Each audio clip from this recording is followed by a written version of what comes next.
Dragi kolegi, prijatelji, zato, ker je v tej hiši Nova univerza, ki gosti tole razpravo, si pač vzamem tistih 5 minut časa, da otvorim pogovor, pa povem par točk, kako je do njega prišlo in kaj pričakujemo od tega pogovora. Nismo kaj veliko niti pričakovali, ampak naslov te razprave je dovolj jasen. Ali je za Slovenijo primeren in dobrodošel kombinirani volilni sistem. Kar pomeni, da z dr. Ribičičem, ki sva v zasebnem pogovoru začela to obravnavo oziroma to vprašanje odpirati, nisva imela namena odpreti, sklicati neko splošno razpravo o volilnem sistemu, o zgodovini nastajanja volilnega sistema Republike Slovenije, ampak dosti pristransko povedati, da sklicatelji štejejo kombiniran, mešan volilni sistem za primerjalno dobrodošlega in boljšega z različnih vidikov, kot je tako večinski kot proporcionalni predstavniški volilni sistem. To verjetno bo dovolj enostavno in prepričljivo tudi povedano. Zdaj, nima tudi pomena kaj dosti posegati in razpravljati o zgodovini volilnega sistema, zlasti ne glede na tisto, kar se je dogajalo v zvezi z referendumi v 90. letih, odločbami Ustavnega sodišča. Ustavna podlaga za tisto dogajanje je bila drugačna od sedaj veljavne. Referendum je drugačno urejen, volilni sistem je ustavno zakoličen, tako da je praktično bolje, da govorimo o sedanjem veljavnem volilnem sistemu.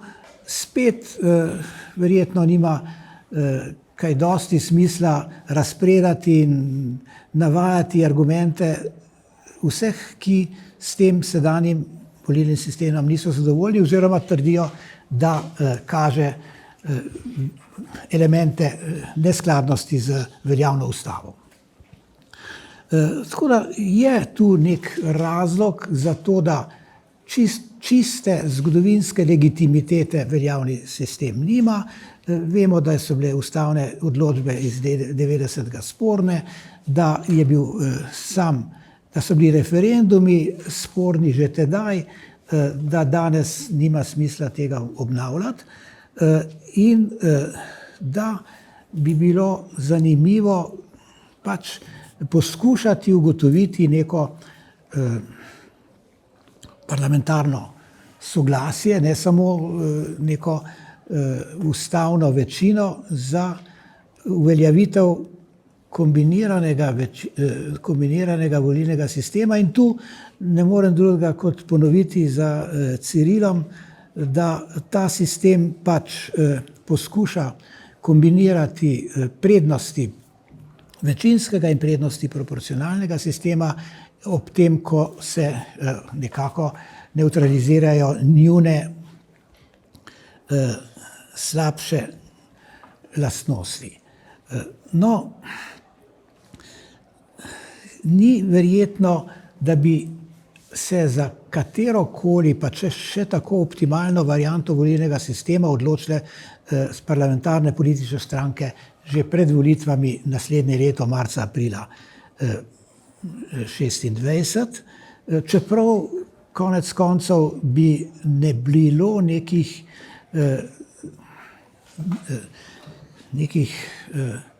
trdno veljavnih mednarodnih, ustavnih in domačih norm, da tega ne bi bilo mogoče storiti celo znotraj enoletnega roka pred volitvami. Če bi bilo soglasje, če bi se tako stranke odločile, je tudi to možno. Ampak verjetneje pa je, da je možno sprožiti to debato okoli nekega soglasja glede optimalnega volilnega sistema že zdaj, ne za te volitve, ampak da bi se jih eventualno to soglasje uveljavilo že in mogoče celo zapisalo pred volitvami, tako da bi veljalo za naslednje volitve tistega okroglega leta 2030. No, zdaj, pravzaprav sva se midva dobila s Cirilom še z Janezom Janšo, ker se mi je zdelo nekako, kako bi rekel, prav zanimivo, da se je zdaj pokazala neka zanimiva situacija, ko lahko celo preko nekih klasičnih političnih blokov v Sloveniji se o nekih zanimivih, pametnih idejah doseže neko soglasje. Tako da tu ne vem, če se nam ne bosta pridružila. Jaz sem še ta Zoom connection, Zoom povezavo posredoval Borutu Pahorju, ki pač član naše univerze kot vodja njene katedre za nacionalni program, in Janezu Janši, ki je pač osebno zainteresiran, da se o tej zadevi tudi strokovno kaj pove. Tako da si sedanjo razpravo predstavljamo zelo neambiciozno. Nek prvi poskus ne oblikovanja, ampak izjasnjevanja argumentacije, predstavitve, opisa kombiniranega volilnega sistema, o tem, kar bomo danes tule v tem omejenem, čeprav zelo, bi jaz rekel, avtoritativnem sestavu, sebe dovzamem, ker se nikoli nisem ukvarjal, kaj je zelo veliko z volilnimi sistemi, vendarle nekaj povedali, kar ima neko in bi jim lahko imelo neko težo, vsaj toliko, da se sproži neka debata, morebiti med političnimi strankami. Toliko za začetek. Potem dogovorila sva se s dr. Ribičičem, da bi imeli dva uvodna razpravljalca, najprej dr. Ribičič, potem dr. Toplak, potem bi se vključila tu še kot razpravljavca dr. Letnar, Zagorec, in s tem bi pravzaprav izčrpali. Franci, ti si vedno tisti na prioritetnem mestu sodelavcev, ker pač imamo to senatorsko, seniorsko prioriteto. Tako da ta krog bi naredili in zdaj, če se nam bo utrnila kakšna zanimiva, provokativna, dobra ideja, nadaljujemo, če ne pa bomo imeli to posneto in bo s tem seznanjena vsa ta slovenska medijska in zainteresirana javnost. Ciril, prosim, imaš besedo. Zdaj imaš priložnost, da poveš vse tisto, kar si zagovarjal že kar precej časa. Hvala, gospod rektor. Jaz bom prebral tole, kar sem napisal iz časovnih razlogov, zaradi tega, ker bi drugače trajalo to kakšno urco ali pa urco popolne, da bi to isto povedal na pamet. Med večinskim in proporcionalnim sistemom se je pojavila konsistentna umestna rešitev, nekje bi rekel na prelomu tisočletij, ki pravimo lahko tudi kombiniran sistem, čeprav so še druge variante poimenovanja. Podpiram jo kot rešitev, ki poskuša graditi na upoštevanju pozitivnih značilnosti ene in druge skrajnosti. Pri tem vidim kot temeljno prednost večinskega sistema personalizacijo in kot temeljno prednost proporcionalnega sistema sorazmerno zastopanost. Tisto, kar je nesprejemljiva slabost večinskega sistema, je nesorazmerna nagrada zmagovalcu v obliki dodatnih poslanskih sedežev. In tisto, kar je slabost proporcionalnega sistema, je tekmovanje med strankami in njihovimi programi, ki ne omogoča izbire na podlagi odlik kandidatov, se pravi personalizacije. Na referendumu leta 1996 sem podprl kombiniran sistem, se pravi še v prejšnjem tisočletju, ki je doživel poraz takrat v primerjavi z večinskim in v primerjavi s proporcionalnim sistemom. Moj pogled na ta izid je, da je uspeh kombiniranega sistema realno mogoč, takrat, kadar pristaši obeh skrajnosti v njem prepoznajo najboljšo drugo rešitev, ne tisto, za katero so se kot prvo zavzemali. Če bi referendum organizirali kot dvofazni, po vzoru dvokrožnih večinskih volitev, bi se pokazalo, da je kombiniran sistem tisti, ki lahko prepričljivo zmaga, ko išče pot do kompromisa.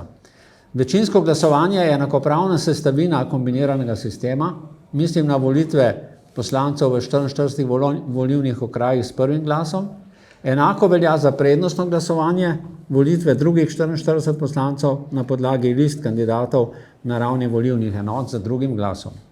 Zato lahko kombinirani sistem uspešno nagovarja pristaše obeh skrajnosti, kadar se odločijo, da je napočil čas za demokratizacijo volilnega sistema.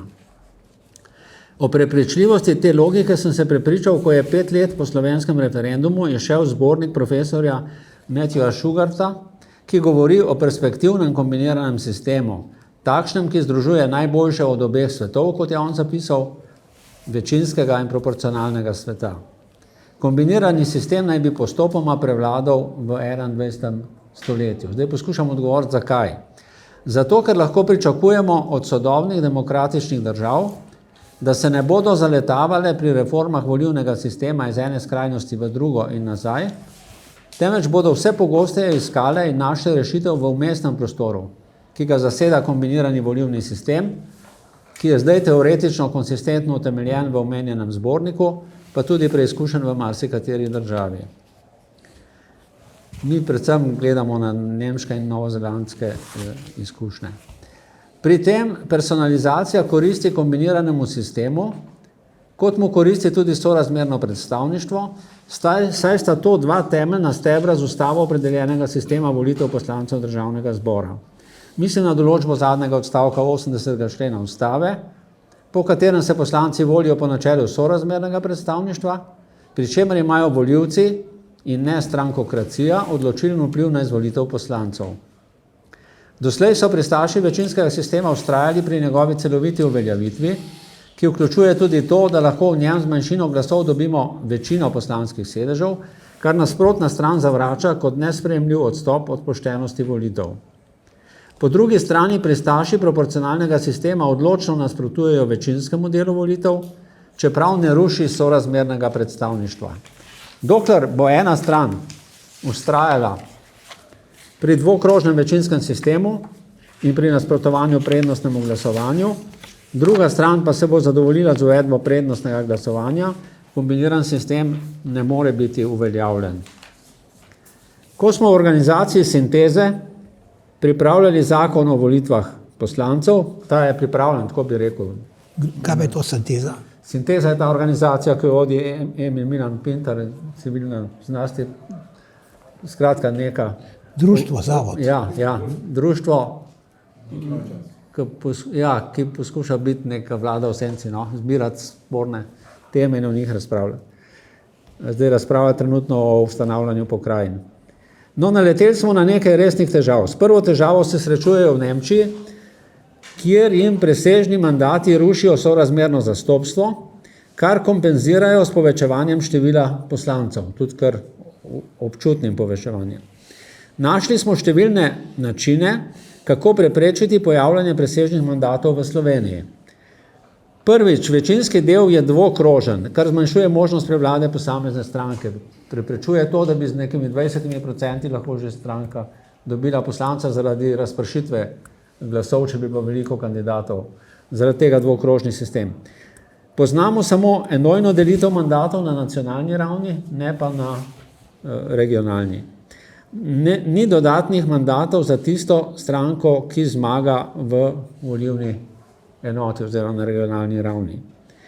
Poleg tega se večinski del volitev izvaja za polovico, to je za 40 volilnih okrajev, tako da druga polovica, drugih 44, ki so proporcionalno izvoljeni, dobi veliko možnosti, da popravi tista nesorazmerja, ki nastanejo eventualno pri prvem delu zaradi narave večinskega volilnega sistema. Težko si je zamisliti zaplet, da bi bila neka stranka v spopadu z vsemi ostalimi prevladujoča pri večinskih volitvah, njena lista pa bi dobila malo prednostnih glasov. To je skoraj nemogoče razen kakšni posebni situaciji.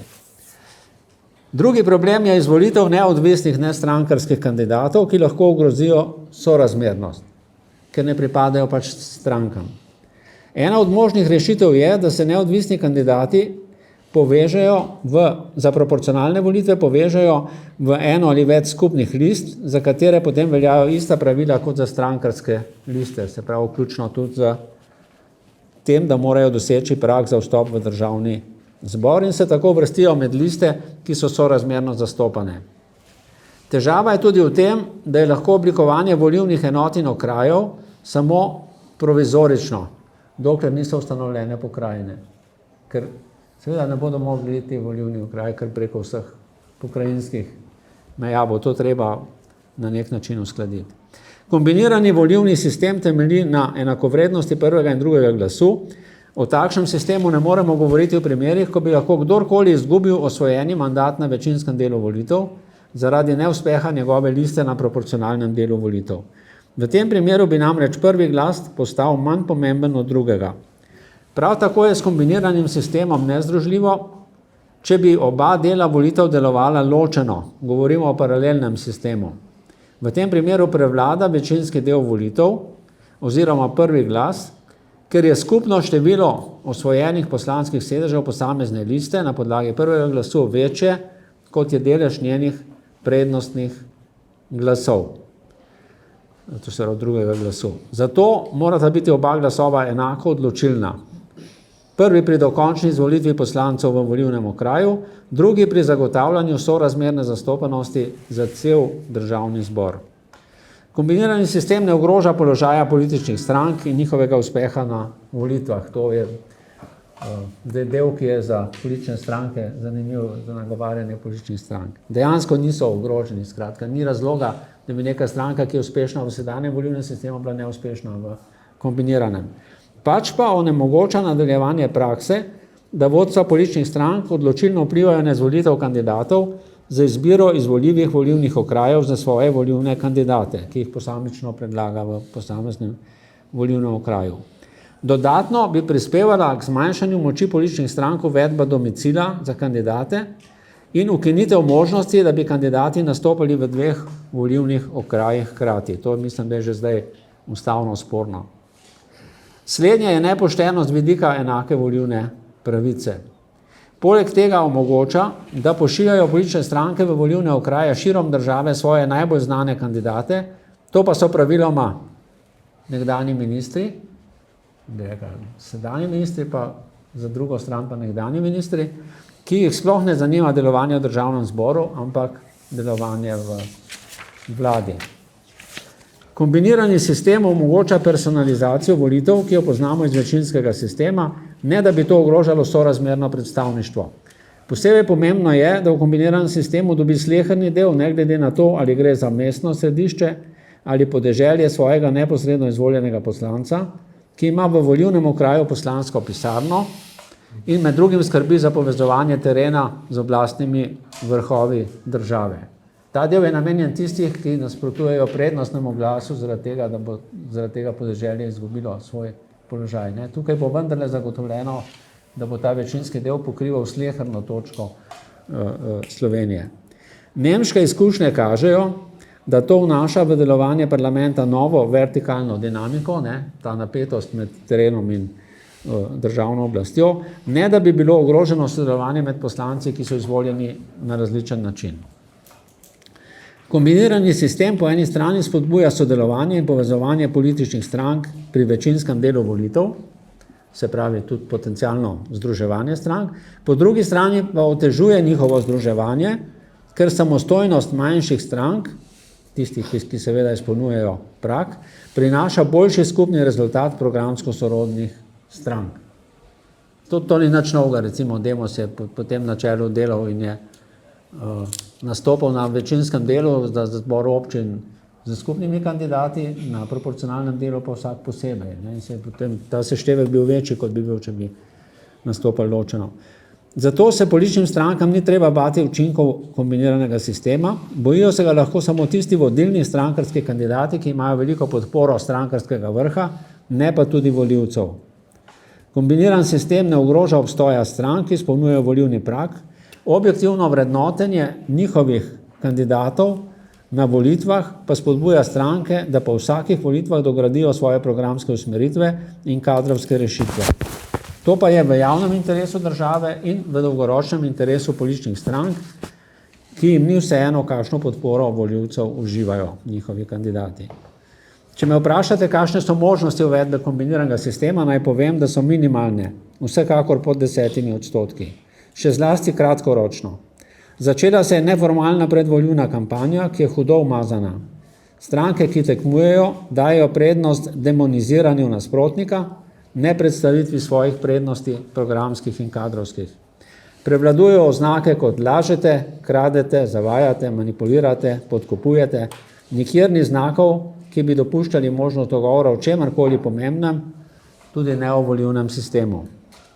Težko je pričakovati ustvarjalno sodelovanje med poloma, ki se zmerjata pred volitvami s koruptivnimi lopovi, lažnivci, zločinci, manipulatorji, najnovejše je barbari in tatovi. Mi smo bili na nek način, se spomnim, zgroženi, ko so predsednika Pahorja eni z Barbiko primerjali. Ne?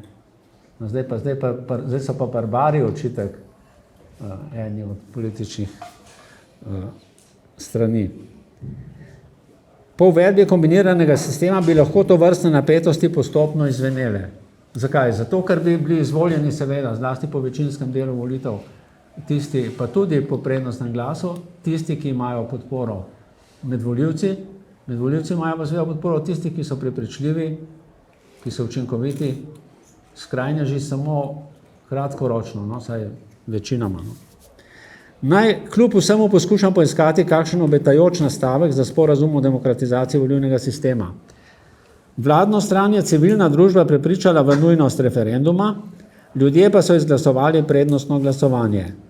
To je obetavno na vladni strani, ki je presenetila celo s tem, da je posvojila predlog NSI-ja, samo da bi izpolnila referendumsko odločitev.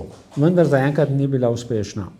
V opoziciji ena stranka na pol podpira uvedbo prednostnega glasu, to je NSI, drugi dve, tukaj sem preštel tudi demokrate, in SDS, pa občasno podpirata prizadevanja za uvedbo kombiniranega sistema, ki ga vladna koalicija ne podpira.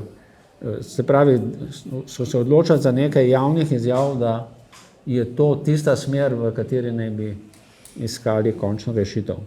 Novi premiki so sicer malo verjetni, razen če po volitvah nobena stran ne bi mogla oblikovati vladne večine in bi bili vsi prisiljeni iskati rešitev, naprimer v veliki koaliciji ali v vladi narodne enotnosti, ki bi obvladovala ustavno večino. To, kar si vsaka koalicija želi, da bi lahko spremenila ustavo. Če smo danes priča manjšemu čudežu, mislim na sodelovanje med inštitutama, ki sta doslej delovala paralelno in samozadostno, zakaj se v opisani situaciji ne bi mogel zgoditi veliko večji čudež, potreben za uvedbo kombiniranega sistema, ki bi dobil široko ustavno večino. To je to. Ja, hvala, to je bilo hitro, ne? Koliko? 5-10 minut? 11 minut. 11 minut, ok. Jure, zdaj, če si pripravil kaj na ta način, kot je Ciril,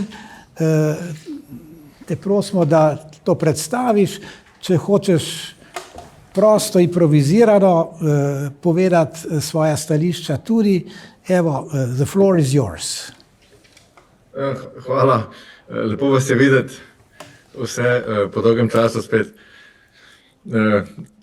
Zdaj, kombinirani sistem je poleg sistema z absolutnim preferenčnim glasom, o katerem je bilo v zadnjih letih dosti govora, tudi skladen z ustavo in sicer s to določbo, po kateri imajo volivci odločilen vpliv na izbiro kandidatov,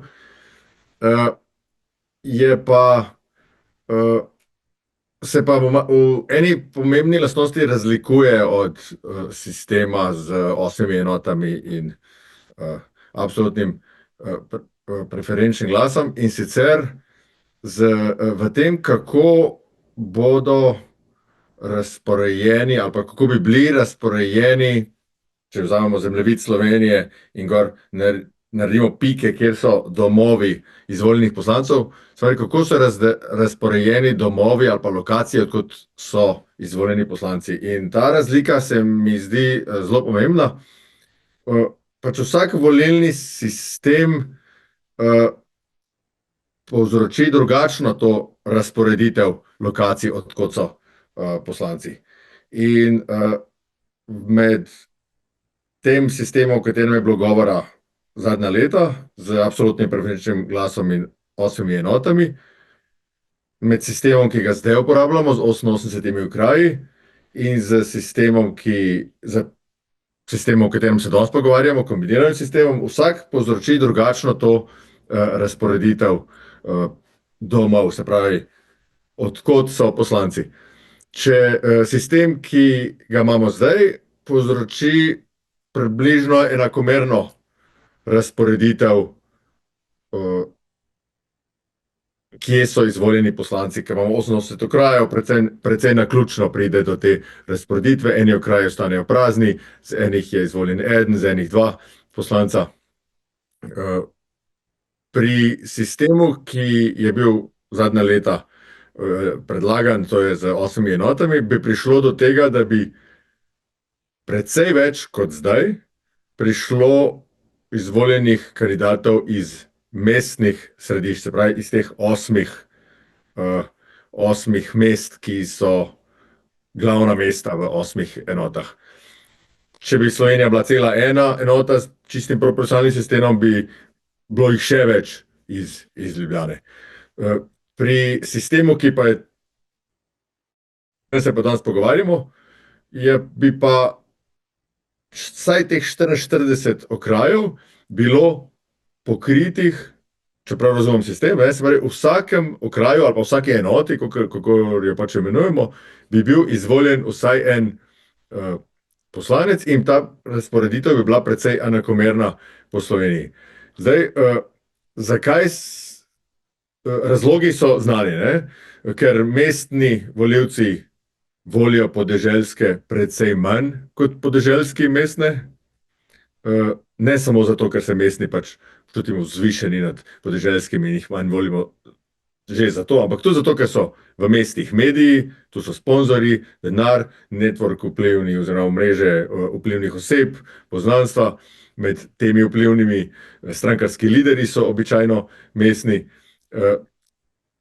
Razlogov je še več, ampak to je pomembna razlika in v tem jaz vidim eno pomembno prednost kombiniranega sistema pred tem sistemom z 8 enotami in absolutnim prednostnim glasom. Zakaj je ta razlika pomembna? In zakaj je pomembno, da bi poslanci bili razporejeni po vseh območjih Slovenije? Ker mestni ljudje imajo drugačne vrednote od podeželskih. To so vrednote, ki presegajo neke strankarske delitve. Ker mestni ne razumejo potreb podeželskih. In te razlike se posledično, če je veliko poslancev izvoljenih iz mest in malo s podeželja, se te razlike med mestom in podeželjem samo še povečujejo in ekonomsko in v tem, kako so izobraženi volivci ali pa ljudje na podeželju in v mestu. Poveča se razlika v gospodarskem napredku in tako naprej. Tako da tukaj vidim eno pomembno prednost kombiniranega sistema, pa me zanima potem v razpravi, kaj vi mislite o tej razliki. Ali bi kako bi ta kombinirani sistem vplival na razmerja strank v parlamentu, to ne bi upal napovedati, ampak kako pa bodo razporejeni drugače po zemljevidu poslanci, to pa na to pa bi stavil, da do te razlike pa bo prišlo. In mogoče sam za konec še nekaj, pa ne želim razočarati.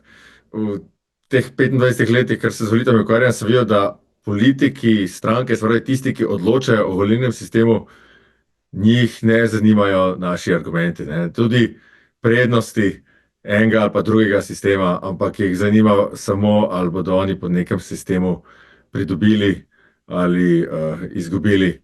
In iz teh naših razprav mogoče samo ven potegnejo tiste stavke, ki mogoče njim koristijo pri nekem sistemu. Tako da razprave o volilnem sistemu mislim, da so dobrodošle, da bi pa mi z nekimi argumenti lahko prepričali, kdaj politike, to pa nad tem pa sem upal. Hvala, pa bom mogoče pa več v razpravi. Okay. Profesor Letnar. Saša uči, če mora Saša Vi morate, ja, okay.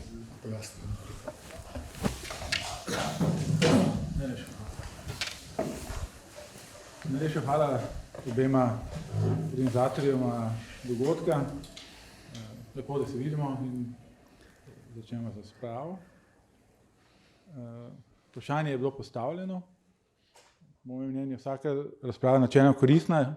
Bom pa danes kar kritičen, ker menim, da je mogoče v tem trenutku ta manj koristna, kot bi bila kakšna druga razprava.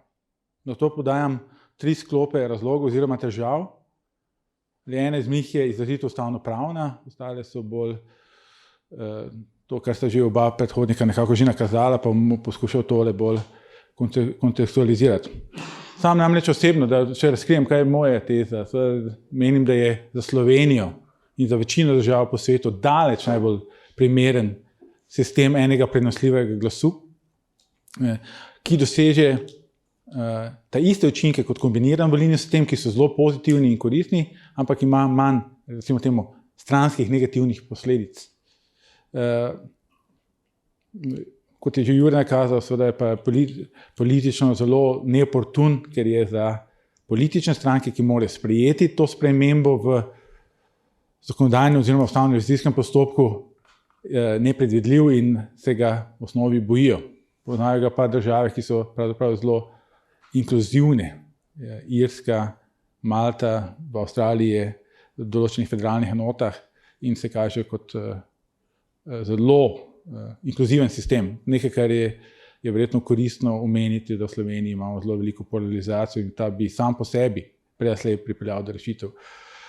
3 težave sem omenil. Prva je prekrita zamenjava tez. Torej, če govorimo o primernosti nekega volilnega sistema, potem se moramo seveda povedati, da jih je veliko primernih, boljših, kot je trenutni, z zavedanjem številnih pozitivnih in negativnih lastnosti. Torej, ali je zgolj kombiniran sistem primeren? Ne, jih je več primernih. In jaz mislim, da se da tudi v določeni meri rangirati. Kombinirani volilni sistem po mojem mnenju je zelo visoko. Kot rečeno, menim, da ni najvišji, kar se tiče doseganja ciljev, ki jih po mojem mnenju Slovenija, slovenski družbeni red, hrepenenja Slovencev v tem trenutku potrebuje. Drugo je tudi, ne smemo govoriti zgolj o enem volilnem sistemu. Efektivno se moramo, če smo na začetku te razprave, moramo vložiti na plano več teh samih modelov in iskati med njimi tisti, ki je po številnih kriterijih najbolj primeren za slovenski red. In to je naloga tudi strokovnega okolja, da ponudi rešitve, ali jih bodo sprejeli politike ali ne, ne vemo, ampak brez tega bo seveda tavanje v političnem prostoru samo večje, ne manjše. Po mojem mnenju pravilno vprašanje, ki bi moralo biti, je seveda, kateri volilni sistem, ki še bolje uresničuje ustavne postulate, volilne zaveze, referendumske izide in pričakovanja volivcev kot obstoječi, bi lahko dobil zahtevano dvotretjinsko absolutno večino v državnem zboru. To vprašanje si moramo postaviti pravzaprav nenehno. Druga težava, ki jo vidim, je ta ustavnopravne narave, v tem delu, da ceteris paribus, torej ob nespremenjenih okoliščinah, kombiniran volilni sistem v tem trenutku ne more biti uzakonjen, ne da bi predhodno bila spremenjena ustava.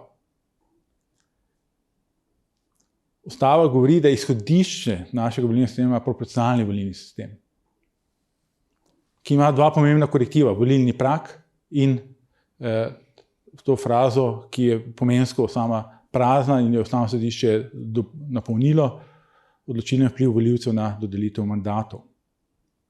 Ustavno sodišče pove, ravno te odločbi pove, da pravzaprav izrecno večinski sistemi so absolutno izločeni iz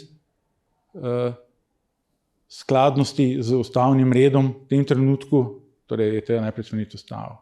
Kombiniran sistem, torej, če ga želimo po mojem mnenju uvesti, čeprav je neka mešanca obojega, je v nasprotju z idejo, da je naš volilni sistem pač po odločitvi ustavodajalca leta 2000 proporcionalni volilni sistem.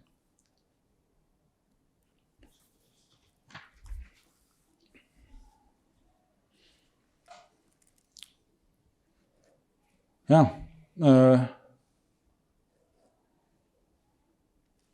naslednji vidik je, ker je že uvodničar povedal, seveda stabilnost volilnega sistema v osnovi ideja, verjetno vsaj kratkoročno, kaj takšnega ne moremo v tem trenutku uveljaviti, ampak smo tukaj zastavili razpravo, ki se mi zdi, gre v pravi smeri, moramo razmišljati seveda vsaj nekaj srednjeročnem procesu, ki ga lahko tudi danes na ta način začnemo.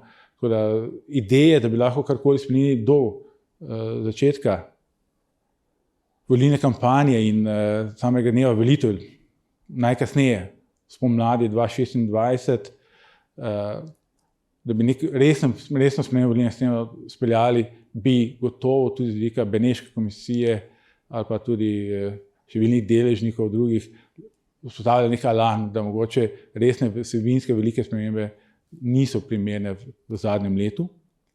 Medtem ko samo ocenjujem, da bi to, kar imamo že voljo volivcev in poskus spremenjene ustave, ki je seveda pred enim mesecem padel v parlamentu, ta bi pa lahko bil primeren, da se ga mogoče poskuša še enkrat, da vsaj v tem delu dosežemo uresničitev volje volivcev, pa hkrati po mojem mnenju zagotovimo tudi, da je skladen z koncepti stabilnosti volilnega sistema. Tretja težava, ki jo vidim in je nakazal že tudi profesor Ribičič, tudi profesor Toplak, je seveda nekredibilnost obstoječih političnih akterjev. Vsaj 6 nekih elementov sem izpostavil, ne da bi šel zdaj konkretno govoriti, ampak prvič se mi zdi nespodobno, ker niso sposobni uresničiti volje volivcev, izražene na referendumu o preferenčnem glasu. Drugič, niso sposobni priznati in udejanjiti enostavnega dejstva, da je še majhen premik k večji personalizaciji volilnega sistema boljši kot stopicanje na mestu. Tretjič, niso sposobni pogledati čez svoj plot in popustiti pri svojih preveč enostranskih zahtevah. Recimo to zlasti, da se želijo ohraniti to, kar Jure izpostavil, da politične stranke kontrolirajo dodelitev kandidatnih mest in potem tudi samih izvolitev, na podlagi volitev, ne pa da ne dopisujejo v večji meri personalizacijo. Četrtič, dajo protislovna stališča. Še pred kratkim smo še ničesar razen večinski volilni sistem ne sprejemamo. Zdaj počasi prihaja ideja, da seveda je tudi razprava o kombiniranem volilnem sistemu v redu. Nekako ne vidim neke konsistentnosti v tem procesu in gotovo je politika možnost, umetnost doseči ni mogoče, ampak jaz sem mogoče tukaj toliko slabši v tem pri razumevanju. 5. Presmerjamo razpravo v slepo ulico, po mojem mnenju, v tem trenutku, vsaj kratkoročno.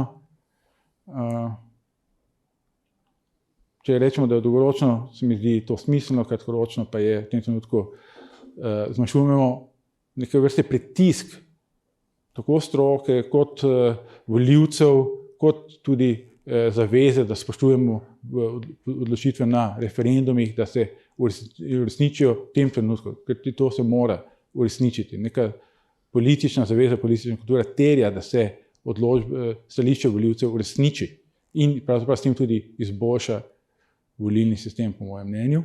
Pa ne govorimo o absolutnem preferenčnem glasu, pa govorimo o relativnem preferenčnem glasu. In še zadnjič,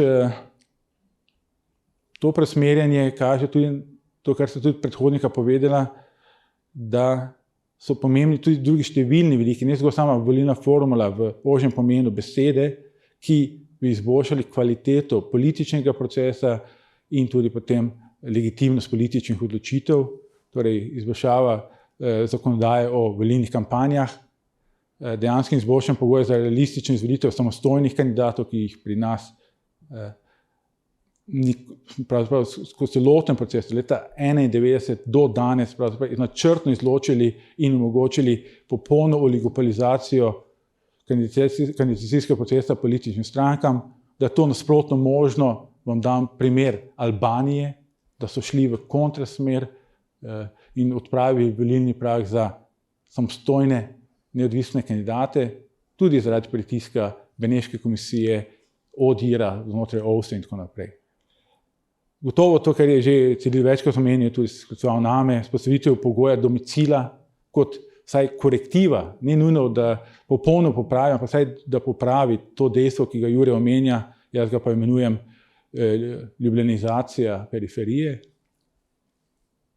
In ne nazadnje, zaveza, ki nam jih daje že ustava od leta 1991 in ni bila še nikoli uresničena, to je, da določimo končno pogoje, kdo ne sme kandidirati na volitvah. Torej, da določimo kriterije neizvoljivosti in postavimo vsaj nek minimalni higienski prag, kdo je sploh pripuščen kot potencialni kandidat na volitvah.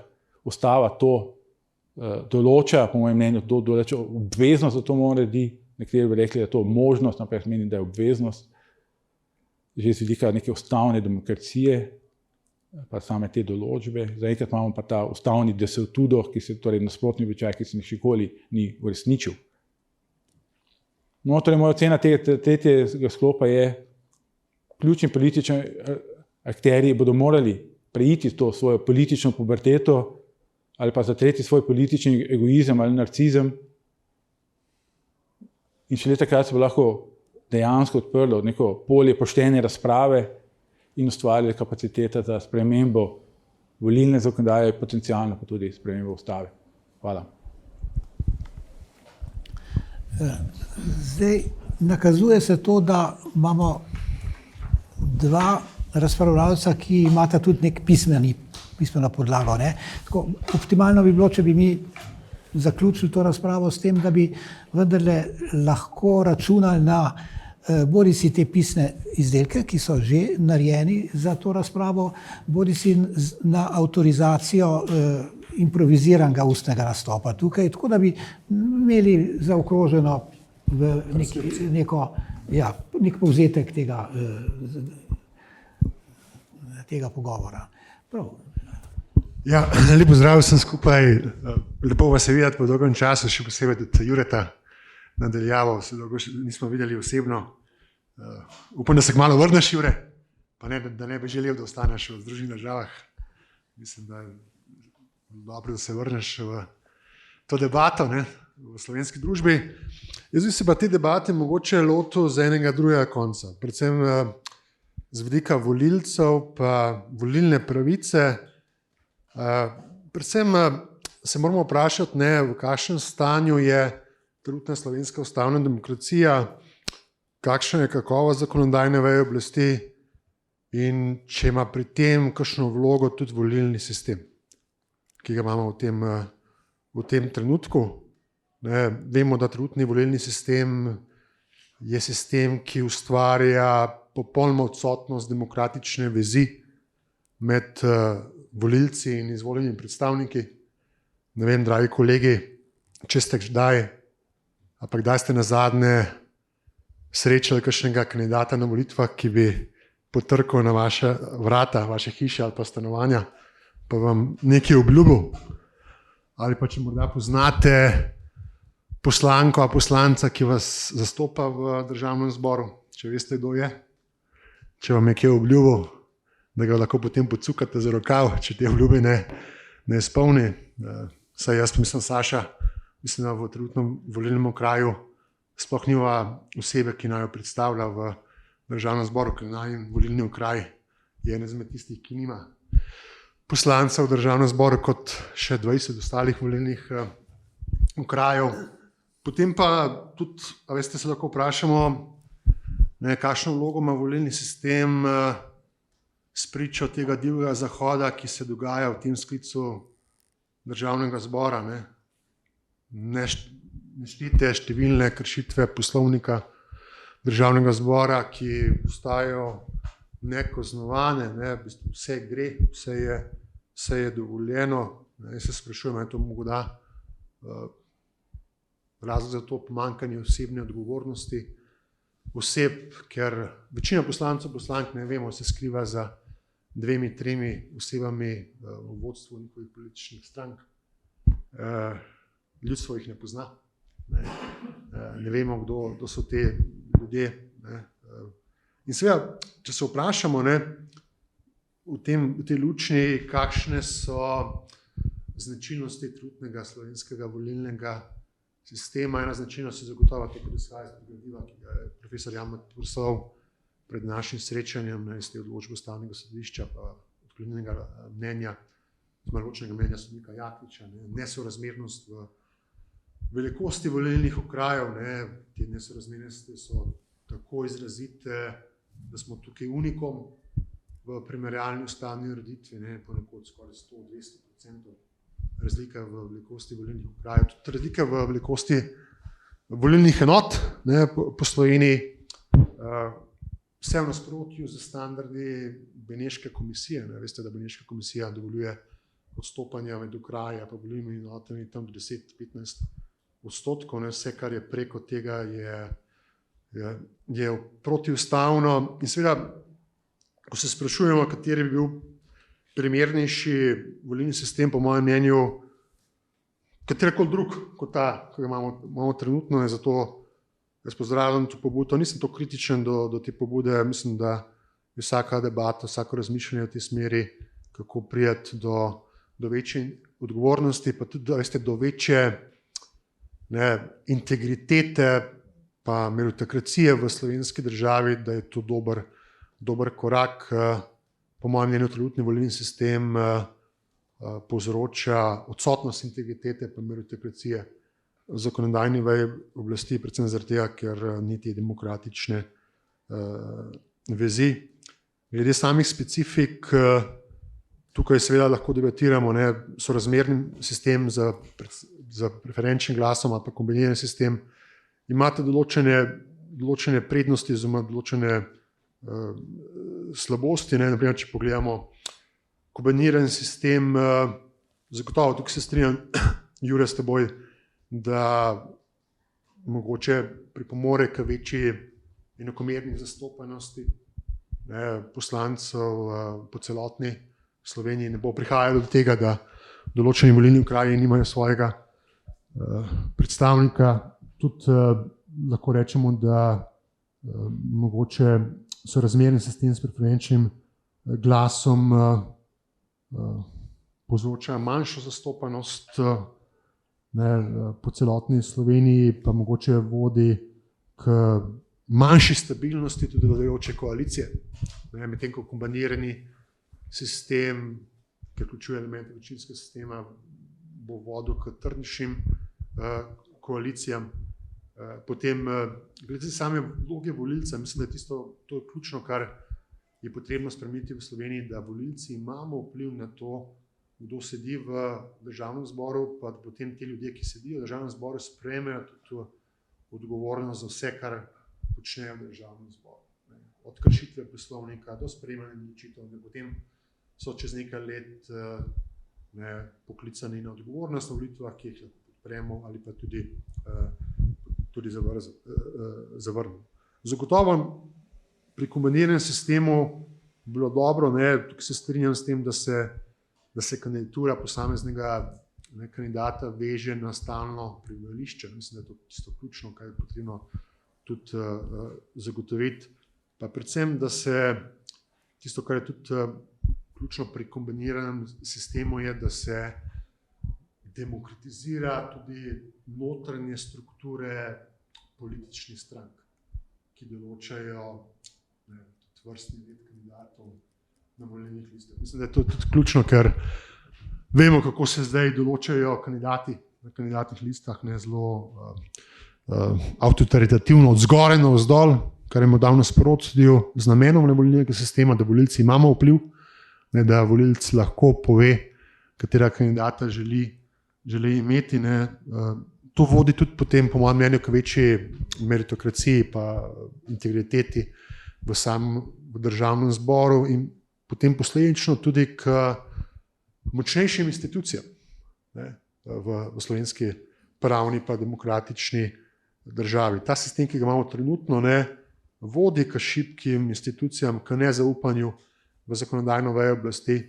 Pa ne gre samo za ta mandat. Mislim, da vseh nekaj zadnjih mandatih državnega zbora je zaupanje v zakonodajno vejo oblasti tam med 20 in 30%, po podatkih statističnega še manj. In to so res porazni podatki, popolnoma nasprotju s tem, kar je na primer Jean Monnet vedno govoril, da institucije pač padejo oziroma se obdržijo na ljudeh pa na njihovi integriteti.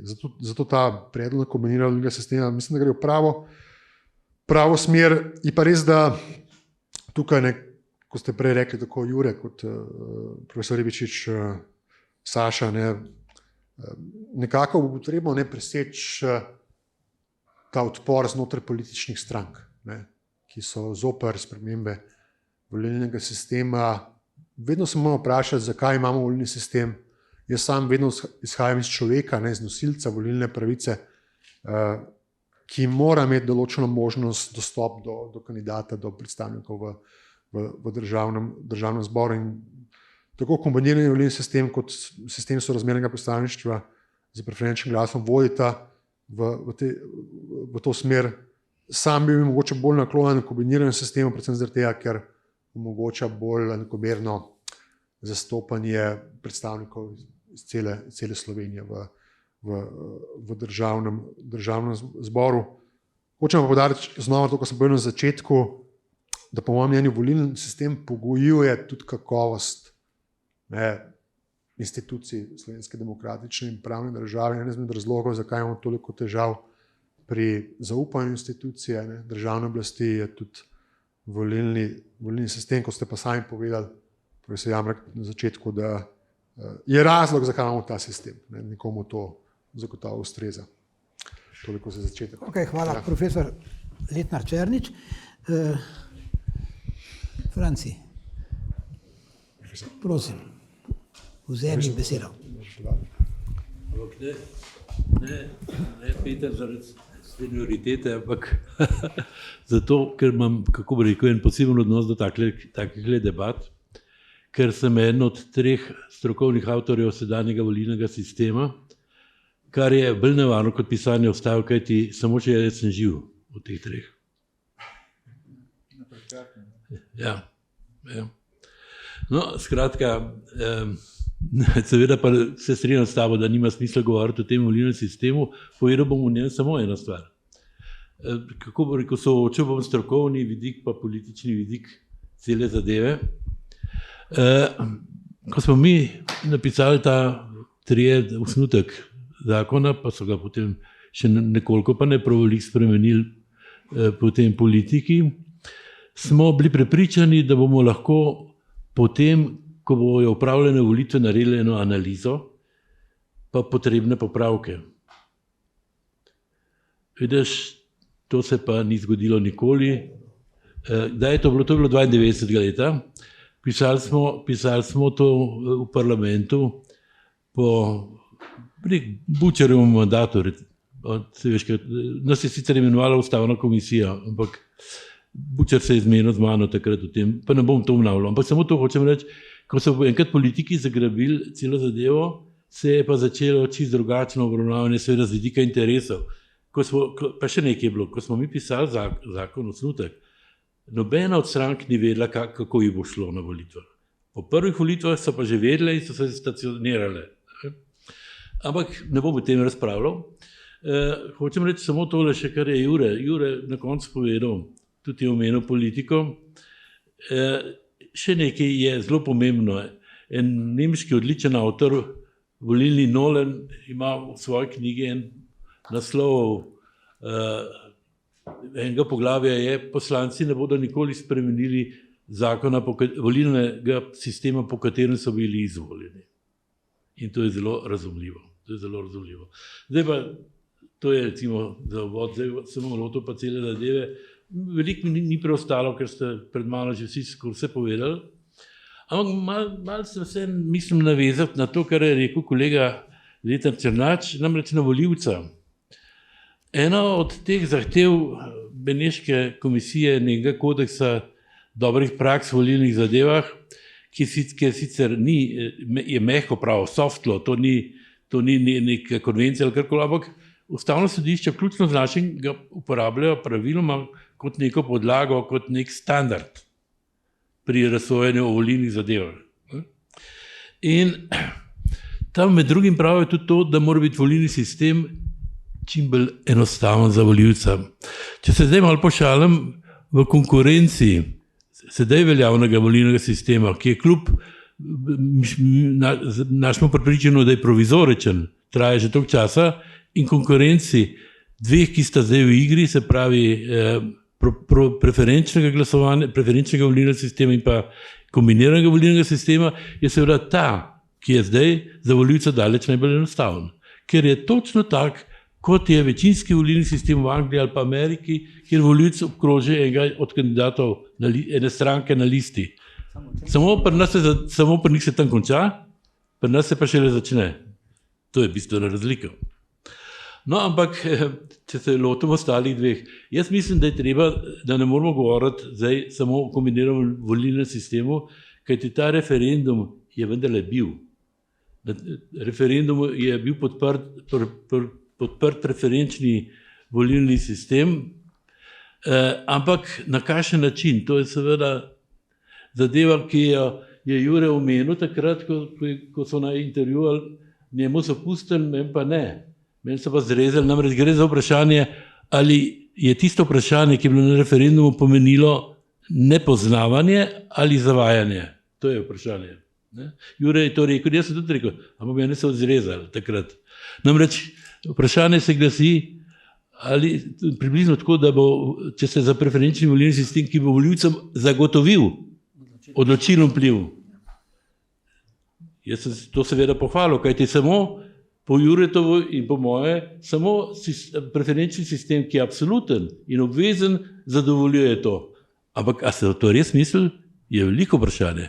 Zato napovedujem, da če bo prišlo do realizacije tega referenduma, bo prišlo do raznih zanimivih zapletov okoli tega še. To omenjam zato, ker ko govorimo o kombiniranem volilnem sistemu, moramo imeti pred očmi tudi to, da je on vendarle močno v igri. Ampak spet se vrnem nazaj na volivca. Za volivca je ta sistem, če bi bil tisti, ki je edini ustavno korekten, ustavno skladen, se pravi absoluten in obvezen, je zelo zahteven za volivca, ker mora glasovati o vseh na listi, o vseh kandidatih na listi. Ne more se izogniti temu. Zelo zahteven.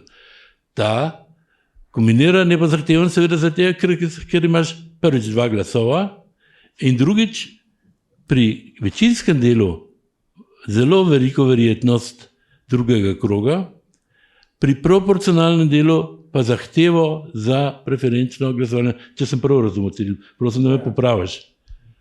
Ne? To dvoje je seveda pravzaprav bi bila poteza, ki je skušala povečati možnost ustavne skladnosti tega sistema, ne? Ki je lahko, kot je Saša rekel, če razumemo dobesedno besedo sorazmerno, lahko zelo sporno. Možno pa seveda bi bilo razumeti tudi vsebinsko, da gre za to, da je delitev na koncu sorazmerna, ne glede na način glasovanja. Možno bi bilo razmišljati tudi v tej smeri. Lahko pa razmišljati tudi v tej smeri. Mislim, najprej se ponuja Sašova razlaga. Moja je tista sekundarna, ki morda tudi pride v poštev. Ne? Zato jaz opozarjam na možne zaplete okoli tega kombiniranega volilnega sistema na tej ustavno-pravni ravni. Ne? Z vidika glasovanja seveda sta pa oba zelo zahtevna. Ideja zadaj kombiniranega volilnega sistema je nemška ideja. Nemški sistem je pa veliko bolj enostaven in še nekaj.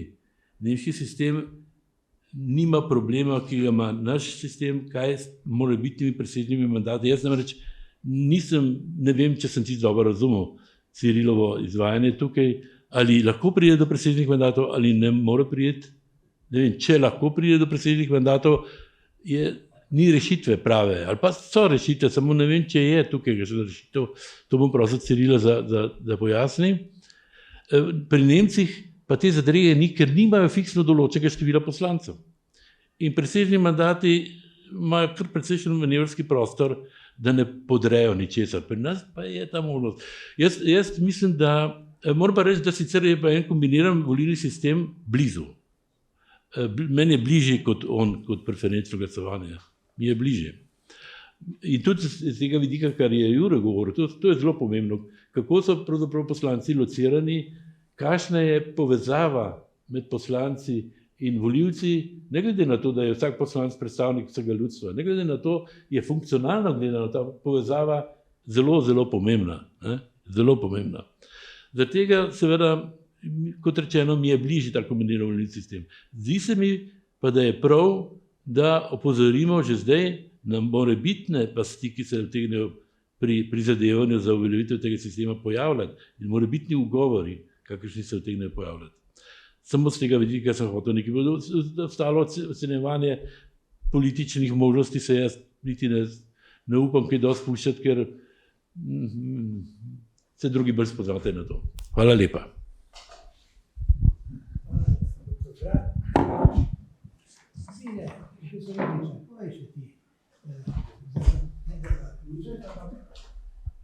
No, to je res, da bi bil zaključek, ampak morda najprej ugotovitev, da je takale razprava čisto na tem sine ira et studio zelo pomembna, z tega zornega kota, predvsem, da je v prvem vrstu strokovnost in v nekem smislu neobremenjenost, čeprav se seveda določeni obremenjenosti sedanjega časa in trenutka ne da izogniti. To, kot je kolega dr. Letnar Černič povedal, gre za to, da so v tem posrednem spopadu za mesta poslanska danes res v ospredju ne tekmovanje, ampak samo nasprotovanje.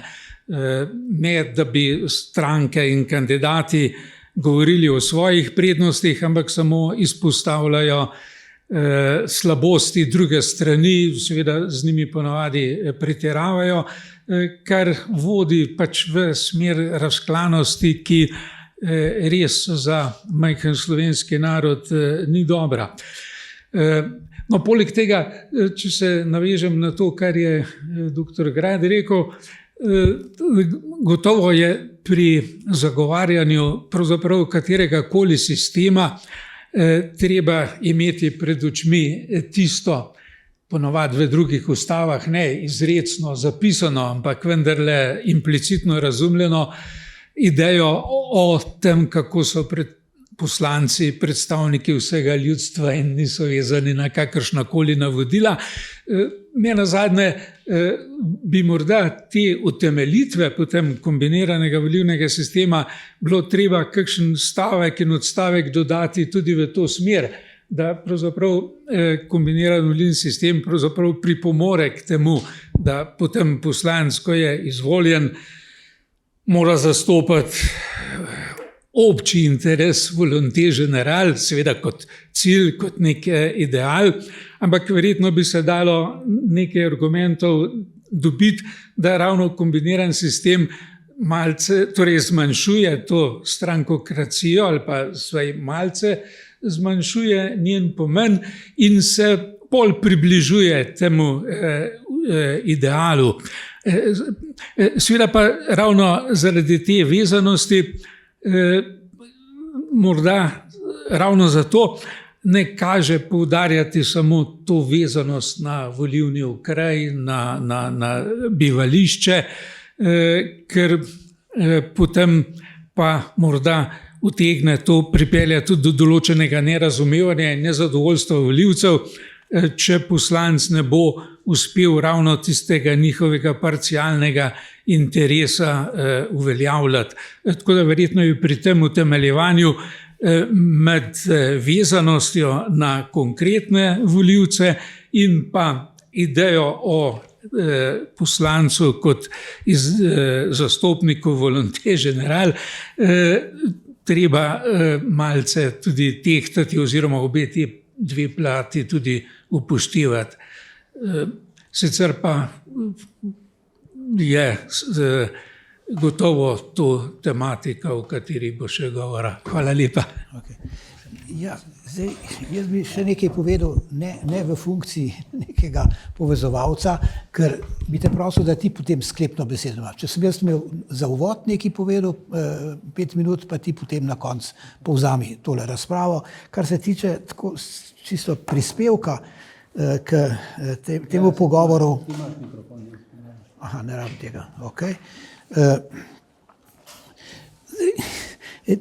Jaz sem se daleč nazaj, 30 let nazaj, bolj kot sociolog, zavzemal za večinski volilni sistem, čist iz razloga, da v tistem nekako blokovsko razdeljenem volilnem telesu leta 90, 91, 92 se mi je zdel ta anglosaksonski sistem tisti, ki ob predpostavki enomodalne distribucije političnih preferenc med volilnim telesom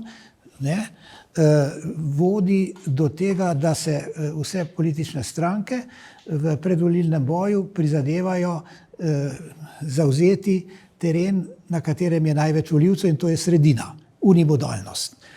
No, na ta način se potem pridobi neko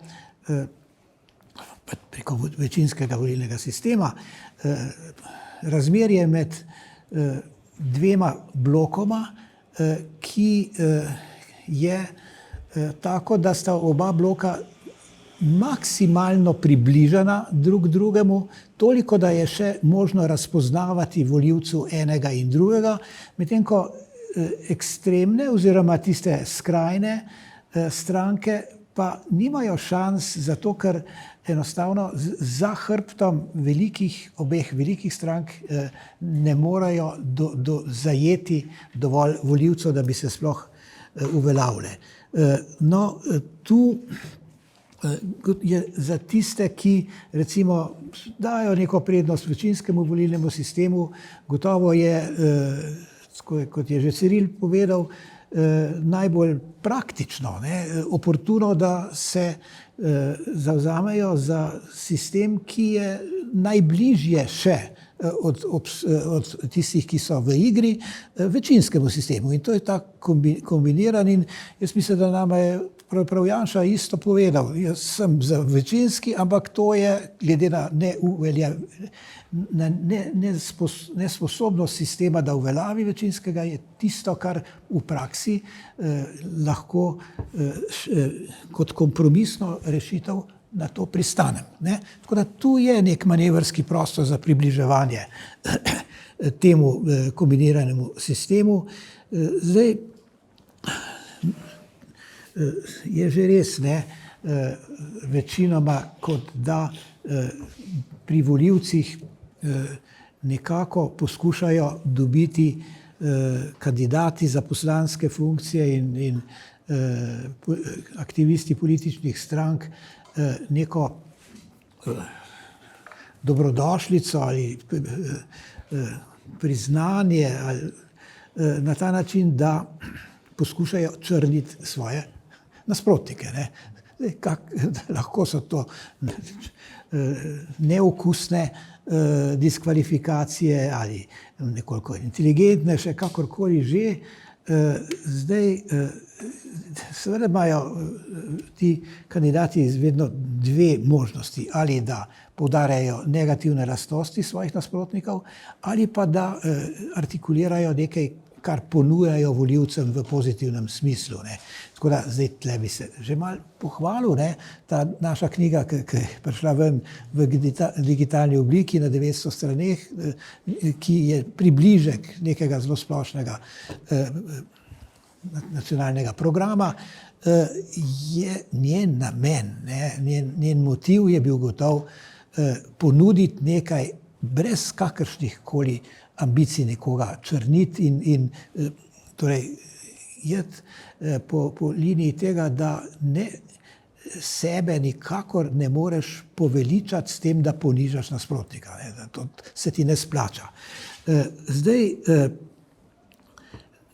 vprašanje pa je, mogoče za tiste, ki ste kombinirani sistem proučevali, glede na uspeh v določenih državah po svetu, kako pa to, da so si cela vrsta držav vendarle bile sposobne uzakoniti, uveljaviti ta kombinirani večinski sistem, kljub tem recimo pesimističnim ocenam sposobnosti slovenskega volilnega telesa in njegovih predstavnikov, da karkoli pametnega spravijo skozi volilno telo in uveljavljajo. Ne. Tako da ta pesimizem je verjetno dovolj upravičen, ampak kaj pa je posebnega na tistih državah, ki so pa uspele čistko neko korektno argumentirati neko opcijo, ki je potem uspela v tem volilno-zakonodajnem procesu.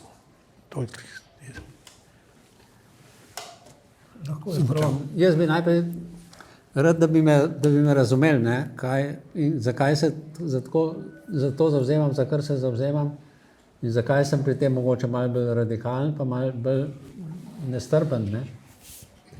Seveda, Saša Zagorc bo lahko čez 15 let, 20 let prišel do tiste rešitve, ne. Pa zdaj treba začeti znova, on pravi, ne. Od vseh volilnih sistemov, ne, potem bomo pa zbirali pa iskali. Zame je ta pot že mimo, ne. 30 let se s tem že ukvarjam, ne. Začel se je takrat z večinskim, to si lepo opisal, kako se je takrat začel, ne. In zdaj smo si prizadevali in zdaj smo tukaj. Jaz poznam, kako je Nova Zelandija to urejala, ne. 2 referenduma je imela, približno 20 let je trajala, potem je bil pa 3. referendum, da se gre nazaj iz kombiniranega sistema na angleški, na enokrožni večinski sistem, ki so ga prej poznali. Ne. In ta referendum 3. je propadel, 2 sta pa uspela. Ne. In to so po demokratični poti sprožili, pa seveda to niso prizadeti volivci, ne, ampak politična stranka, ki je dobila večino glasov, pa je ostala v opoziciji in to 2krat zaporedoma. In je potem vse naredila, da bi dobili nek do strank pošten volilni sistem in soščina kombiniran sistem. No, ampak če mi zdaj nekdo reče, ja, mi smo zdaj na začetku, dajmo pogledati, katere sisteme imamo v svetu, ne. V redu, jaz sem o tem pisal v zborniku znanstvenih razprav, ne, pred 20 leti, ne. Skratka, jaz sem to pot prehodil, jaz nisem prišel do kombiniranega sistema ta prvi dan, ko sem se z volilnim sistemom začel ukvarjati. Ampak potem, ko smo imeli tisti referendum o 4 volilnih sistemih, pa smo takrat, in zdaj, jaz ne morem pristati zdaj, da gremo, zato ker imam eno zadnjih priložnosti, ne, da povem to, kar mislim. Ne. Jaz vem, da pri Petru to ni, ne, Peter je, ampak mi da s Francijem pa ne bova več čez 20 let zraven. Ne. To mi je sigurno in zaradi tega. Kaj misliš, da bi jaz z Maskom šel na Mars živeti? Tukaj je danes razprava dobro opozorila na bistveno težavo, ki jo ima Slovenija in bo Slovenija imela, tudi če sprejme prednostni glas. To je opisal v neki knjižci, ki smo mi 5 avtorjev napisali, Saša Zagorc zelo dober, on pravi to ljubljanizacija periferije. Skratka, politične stranke pošiljajo svoje najpomembnejše kandidate po celi Sloveniji, ne, pa še v 2 volilna okraja, ne, pa še ni stalno bivališče pomembno, ne, zato da zbirajo kandidate in seveda take stranke potem tudi te kandidate bodo naprej forsirali ne glede na rezultat. Ne. To ni odločilen vpliv volivcev. In če mi zdaj sprejmemo to, kar je zdaj malo manjkalo, da bi sprejeli, ne, pa jaz mislim, da bi bil to korak naprej, ampak imamo pa zelo vehementne ocene, da ne bi bil to korak naprej. Da bi to privedlo do večje centralizacije, do večje ljubljanizacije, če hočete, zaradi tega, ker bi bilo podeželje podzastopano. To je tisto, kar govori tudi kolega Toplak, ne, ker Jure je napisal k tej moji knjigi, ne, da sem jaz v tej knjigi pristaš tradicionalnih vrednot. Ne. Mislim, da tradicionalno vrednoto, ko imamo poslance, ki so neposredno izvoljeni po večinskem načelu na terenu. Ne. In to je bistvo kombiniranega sistema, to je tisto, kar je dodano sedanjemu sistemu. Ne. Kar je več, pa dodano je na takšen način, da po mojem mnenju ni potrebno spreminjati ustave. Ne. Če preberem ustavo, ustava pravi, da se poslanci volijo po načelu sorazmernega predstavništva, proporcionalnem načelu, ob 4% volilnem pragu, pri čemer imajo volivci odločilno vpliv na dodelitev mandatov. Odločilno vpliv bojo dobili za preferenčnim glasom, pa z neposrednimi volitvami poslancev. Načelo sorazmernega predstavništva je pa upoštevano. V celoti, ne, celotni državni zbor je proporcionalno sestavljen. Če bi zdaj jaz pisal to določbo, ne, pa je nisem takrat, sem bil v Ustavnem sodišču, če bi to določbo pisal, pa bi hotel napisati kombiniran volilni sistem, ja, jaz bi točno tako napisal, kot le piše. Da mora biti spoštovan proporcionalna sestava in da mora biti odločilni glas. Ne. Ampak ni Saša Zagorc edini, ki je opozoril na to ljubljanizacijo. Ne. Tisti del opozicije, to je SDS, ki nasprotuje preferenčnemu glasu, pravi, da mu nasprotuje zaradi tega, ker predstavniki podeželskih interesov ne bodo več izvoljeni v tem sistemu. To ste tudi kolega tudi dobro nam razložil, kako bo pri preferenčnem glasu, pa ob tem še nimamo domicila določenega, ne, je jasno, kaj se bo zgodilo. Ne. Mestna središča bodo pridobivala, podeželje bo pa izgubljalo. Ja. Verjetno bi bilo slabše, kot je zdaj, ja, če sam to. Ne. In zdaj, ko pa temu dodamo neposredno izvolitev, dobimo pa nekaj, zdaj, a je to tradicionalno ali ni tradicionalno, ne. Ampak mi imamo družbe v svetu, zdaj, a so uspešne ali niso uspešne in tako naprej, ker so vezane na predsedniški sistem, pa na večinski sistem, ne. In tam je to preveč poudarjeno, ne. Po moji oceni. Ne. Tam gre to na račun tudi proporcionalnosti. Ne. V kombiniranem sistemu je pa to poudarjeno, ampak v takšni meri, da ne spodbije proporcionalnosti. Ampak ne glede na to, ali imam prav ali nimam prav, ne? Jaz mislim, da ne moramo zdaj začeti pa pregledati vse volilne sisteme, pa reči, zdaj smo na začetku nekega obdobja in čez 20 let bomo pa o tem odločali na nekem referendumu. Jaz čisto iz osebnih razlogov tega nažalost ne morem podpreti. Ne. Tako da z tega vidika bi morali upoštevati to, kar je bilo že storjeno in to, kar je bilo že zavrženo kot neprimerno in kar je že dobilo neko verifikacijo kot nekaj, kar bi morali. Ne. In tukaj zdaj, poglejte, če bi zdaj šli za prednostnim glasom v kombinaciji z domicilom, če bi bila kombinacija z domicilom, bi bilo že bistveno boljše. Ne, ker ne bi mogla politična stranka razporejati svojih ministrov po celi državi, ampak bi morali tam, kjer stanuje, tam bi lahko kandidirali. Ne. Pa tudi to ne bi bilo preostra omejitev, ker bi šlo v bistvu za regionalno, ne, za enoto, ne za nek ožjo volivno, ožji volivni okraj. Ne. Še na to bi reagiral, koliko je kompliciran sistem. Ne. Zdaj, če uvedemo ta sistem za prednostnim glasom, mi vsi vemo, da ga že poznamo, ne, pri evropskih volitvah in pri volitvah v večjih občinah. Ne. Imamo ta sistem uveljavljen. Pri evropskih volitvah zelo dobro deluje, pri občinskih, zlasti v Ljubljani, to ne deluje niti približno dobro. Povsem nepregledno. Ne. Milijon kandidatov, ti moraš si doma zapomniti, koga boš, na komu boš dal prednostni glas, pa si zapomniti številko, ker je premajhna, vsaka kabina je premajhna, da bi navedla vse kandidate, ki nastopajo. Ne, pa in to pri enem velikem mestnem svetu, ne, ampak je to čist nepregledno. No, zdaj, preden se zgubim, bom zaključil, da mislim, da je ta današnja razprava bila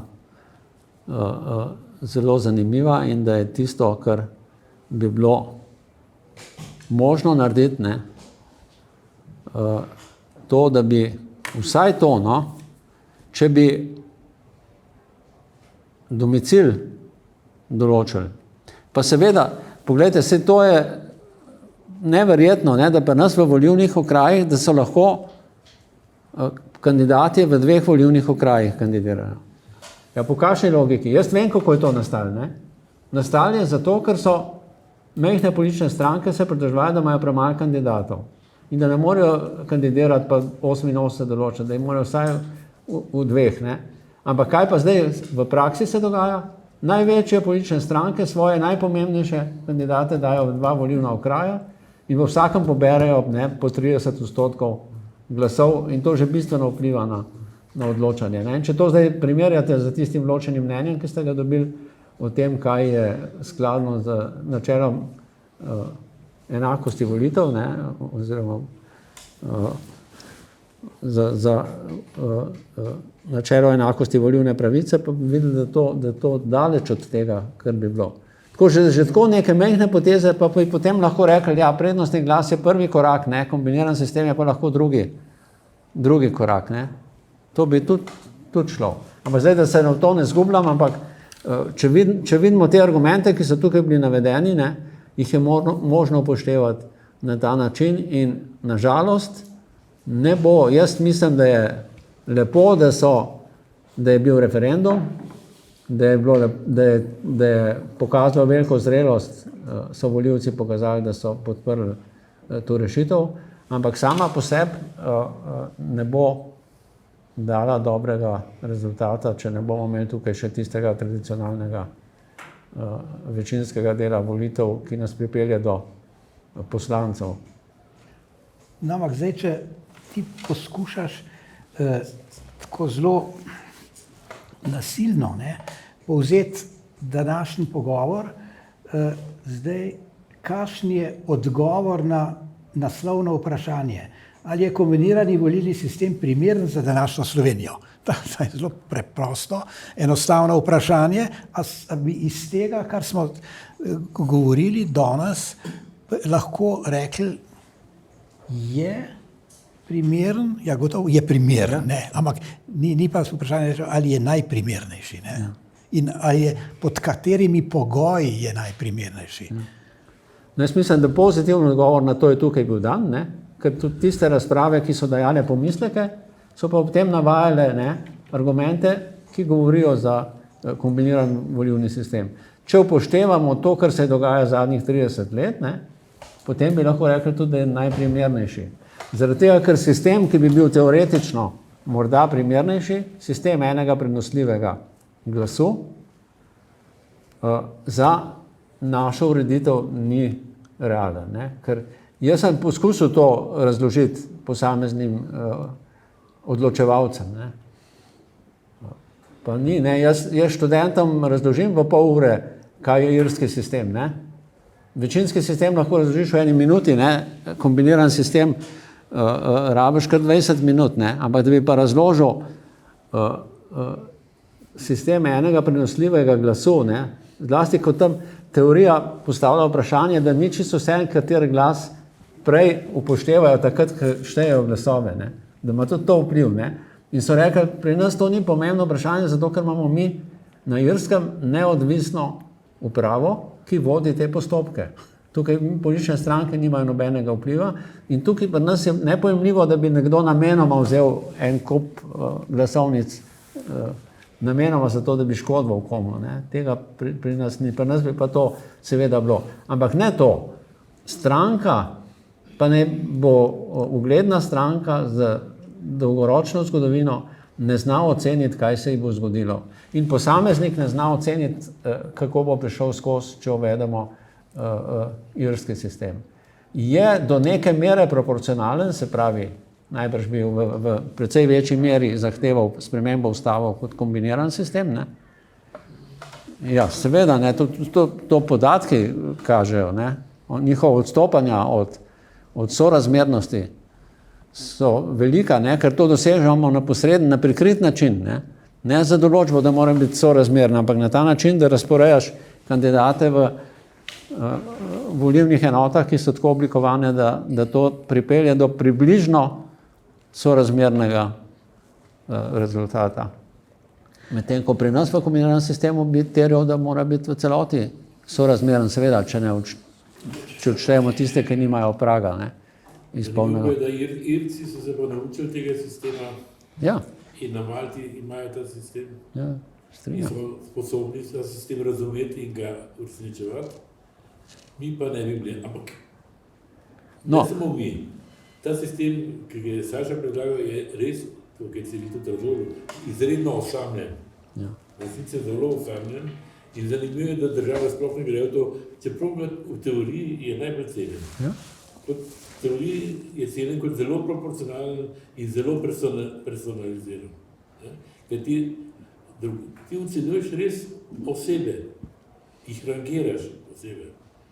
Vse ta obvezno in absolutno preferenčno glasovanje bi predvsem podobno bilo STV-ju, ne, Jure? Kaj misliš? Predvsej, slišim. Ker nimam...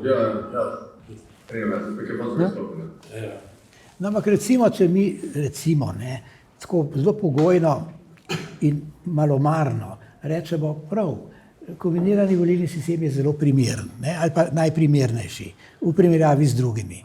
A zdaj še vedno velja tisto, kar je Jure Toplak rekel, ne, da pravzaprav v neki politični debati na nacionalni ravni argumenti so zanemarljiva količina. Ne. Argument je tisto ta najbolj ranljivo in neprepričljivo za uspeh, za rezultat neke nacionalne odločitve. Zdaj, jaz res sem zanemaril položaj referenduma v sedanjem ustavnem sistemu. Vem, da je okrnjen, zelo zmanjšan in tako naprej. Zdaj, leta 1995 takrat je bil zakonodajni referendum zavezujoč. S tem seveda, da je imel to ogromno napako, da si lahko na referendum dal samo neko idejo o zakonu. Neko zasnovo, zelo preprosto v enem stavku opisano zasnovo zakona in potem zakonodajalec se je temu lahko izognil uzakoniti cel zakon na osnovi takega referenduma. Tako da tu res je bila velika težava.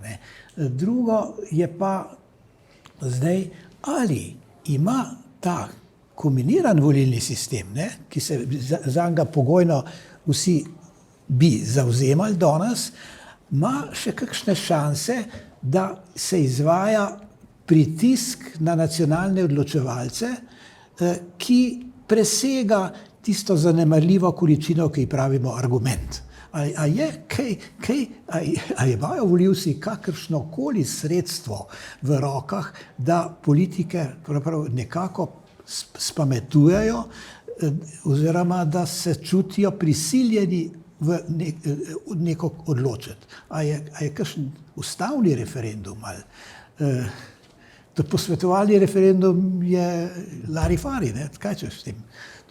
Mi imamo zakonodajni referendum, ki je v redu urejen. Se pravi, ko je zakon sprejet, je možen referendum proti temu, da se zakon uveljavi. Moraš pa zakon imeti najprej. Ja, seveda. In tukaj ne moreš spremeniti. Tukaj samo onemogočaš, da se uveljavi tak zakon. Pa mogoče to dvakrat, trikrat narediš, pol četrtič ti pa dajo kombiniran sistem. Se pravi, ljudstvo nima te neposredne oblasti odločati. Dejstvo je, da je prednostni glas bil izglasovan na posvetovalnem referendumu. Ampak večina je bila pa tako prepričljiva, da se kaže tudi, da je absolutna večina volivcev za to rešitev. Podobno bi pa glasovali verjetno tudi za večinski sistem, če bi bil na posvetovalnem referendumu. Takrat leta 1995 je večinski veliko več glasov dobil. Če lahko samo mogoče dva stavka. Če sem prav razumel prej, profesor Jambrek, vprašanje, ali bi kombinirani sistem lahko zbral podporo. Če prav razumem, vsak od nas verjetno ima nek svoj sistem, ki je vsakmu od nas najbolj všeč. Se pravi, če nas 6, verjetno teh 200 sistemov, ki so po svetu, vsak si nekaj drugega zamišlja kot idealnega. Ampak tega, da bomo pa lahko karkoli uveljavili, če si želimo spremembe, pa bi morali se pač nek kompromis skleniti oziroma najti neko koalicijo, koalicijo mnenjsko, kjer bomo podprli enega. Ker če bomo samo vsak svojega forsirali, nikoli ne bo prišlo do spremembe. In če je vprašanje, ali pri kombiniranjem sem jaz recimo zraven, pa tudi ostali, ne vem, jaz recimo bi bil. Tako kot sem bil zraven, ko nas je bilo 5, ki smo podprli sistem z absolutnim preferenčnim glasom, ki pač ni dobil podpore v politiki, tako bi zdaj bil zraven pri podpori kombiniranemu sistemu, čeprav je mogoče moj idealen sistem en drug od 200 ali pa še več možnih, ki jih je lahko, ki v svetu so. Tako da tukaj je zdaj samo vprašanje, ali nas je dovolj, da bi na ta način javno izrazili podporo kombiniranemu. Predlagaš to, da recimo je lahko nek predlog nacionalne odločitve, bodi si predmet predvolilne kampanje, s tem lahko tisto mnenjsko večino za eno ali drugo volilno opcijo dosežeš, ali pa po volitvah se ti že izvoljeni strankarski bloki opredelijo pač za eno od teh. Ali predvolilna ali pa povolilna koalicija med strankami. To je pa naravno, ker to je pa malo tvegano lahko v volilni kampanji, se veš. Zdaj stvar je zakomplicirana s tem, ker imamo že prednostni glas zakoličen. In zdaj, ko postaviš pa to vprašanje, zato sem jaz tam govoril, da je to najboljša druga izbira. Tisti, ki so za večinski sistem, tisti, ki so za proporcionalni sistem, ko je praviš, kje pa iščemo lahko kompromis, Je pa kombiniran sistem, ne pa ena ali druga skrajnost. Ne? Tako da to je, če smo ta korak naredili in da se okrog njega strinjamo, bi to bilo zanimivo, ker treba je le povedati, da ta trenutek ni ustavne večine za prednostni glas. Zato, ker ena najmanjša politična stranka obljublja podporo, vendar je ne da. Ne? Pravi, da jo bo dala, ampak če ne bojo pred nami volitve, ker so pa vedno pred nami volitve, enkrat evropske, drugič lokalne, tretjič, nikoli ne da te podpore. In mi imamo zdaj že v zraku zelo močno, ne, najmočnejši del opozicije je proti prednostnemu glasu, izrecno. In zakaj je proti? Ja, zaradi tega, ker nima možnosti neposredne izvolitve, ker je, čeprav zakonitost, ne, mesto bo vedno prevladalo, ne, tudi več volivcev je v mestih, kot je na podeželju, pa tako naprej. Ampak vsaj formalno lahko rečeš, vsak del Slovenije ima svojega zastopnika, ne. V tem sedanjem sistemu pa tega nimaš. Tudi če odšteješ tisto, kar jaz govorim o 2 okrajih, pa to. Mislim, da je to razlog, mogoče je razlog, da ta stranka, ne vem, z kakšnih drugih razlogov nasprotuje. Ker, ne vem, vodstvo te politične stranke želi popolnoma nadzorovati, kdo bo kje kandidiral in tako naprej, kdo bo na katerem mestu, kandidatne liste in tako naprej. Ne vem.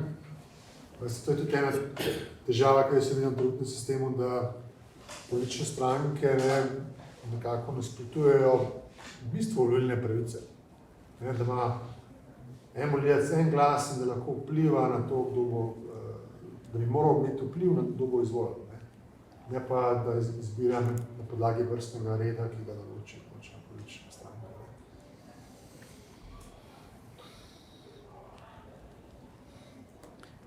Ja, no, dajva midva napisati oziroma podpisati eno pisemce vsem, ki so danes bili prisotni, sprošno, da dajo svoj pisni prispevek oziroma avtorizirajo svojo ustno razpravo, pa midva skupaj sprava neko urediva v nek elaboratič, ki mu poskušava dati neke pogojne zaključke ali neke skupna stališča, potem pa pošljemo nazaj avtorjem, da oni vidijo, ali sva zadela tisto Pa se to lahko pa oni ugotavljajo, ko bo že natisnjeno. Ne? Ja.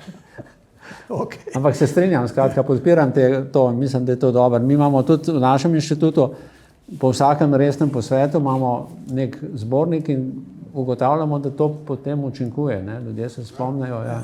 Nekaj potem lahko nek tak elaboratič pošljemo recimo predsednikom teh, koliko strank imamo, 7 jih je, 7 strank, pa rečemo tole imejte zdaj, če hočete, da kaj razpravljate, tudi vi o tem, je to vaša stvar. Ne? Mi smo neki svojo